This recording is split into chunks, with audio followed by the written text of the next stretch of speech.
no soul. They have sold their soul to the devil. Like in the United Nations headquarters, you have the international division of the Rotary Club, which is this special section of the Rotary Club dedicated to the United Nations. So they have their own Masonic lobby in there. So the Rotary Club has a location within the UN. Yeah, the international division of the Rotary Club. Okay. And I remember you saying earlier that the Giorgio Ugo Balestrieri. There you go. He's the comandante. Comandante generale. He is the what? Say, you can say a little bit clearer for the camera. Okay. Giorgio Ugo Balestrieri is the director, the guy who is in charge. Right. He is the guy who has also wrote the book Defensive Strategism for Terrorism prior to 9/11. Yes.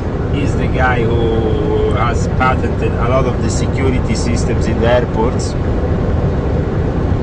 So he definitely is the one who has made probably more money after 9/11 for having to implement the security at the airports. One of the main benefactors could only be him, But wasn't the Rotary Club instrumental also in the 9/11 attack?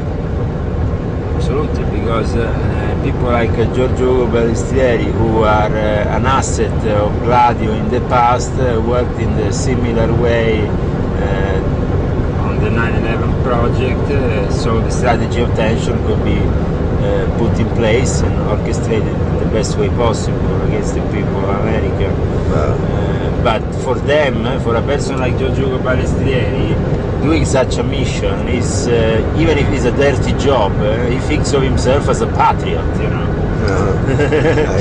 because he's doing maybe a dirty job that nobody wants to do, but a job of responsibility.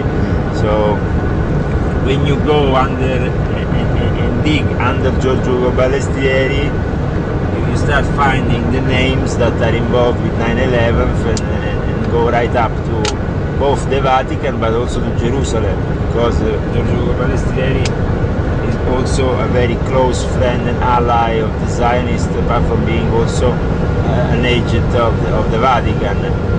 So he's a double agent. Wow. Pure and simple.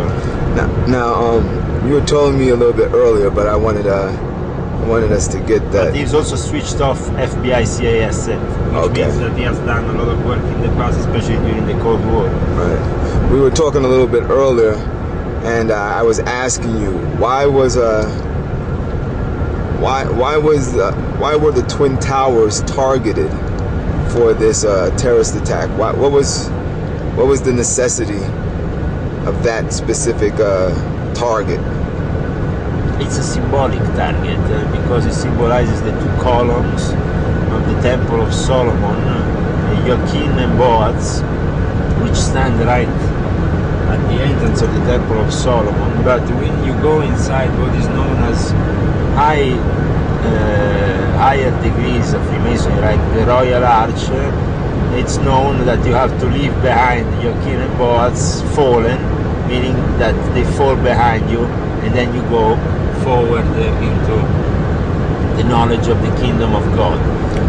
So the symbolism is very clear. Also is related to the fact that this 21st day of Elul, which is the exact date in our calendar, 9/11, in which this happened, is present in the Zohar, book of splendors known to the Kabbalists. And in this book we find exactly the date and the location described, the city of power with the big towers falling in this specific day. So it's written on the book. Obviously, the rabbis knew that, so they warned their people, and for that reason not so many Israeli people went to work that day. I'm gathering from what you said earlier that according to that esoteric symbolism, that the falling of the Twin Towers really somewhat symbolized the ushering in of a new kingdom. Am I right? Yeah, because in the Book of Splendors it symbolizes the advent of the Messiah, the beginning of the end of times. So that's what that was basically a sign to the Masonic world. that the new kingdom is being ushered in at this time. Yes, yes. Okay. And it's important to understand that in one way or another, I mean, obviously, there is going to be a new world order.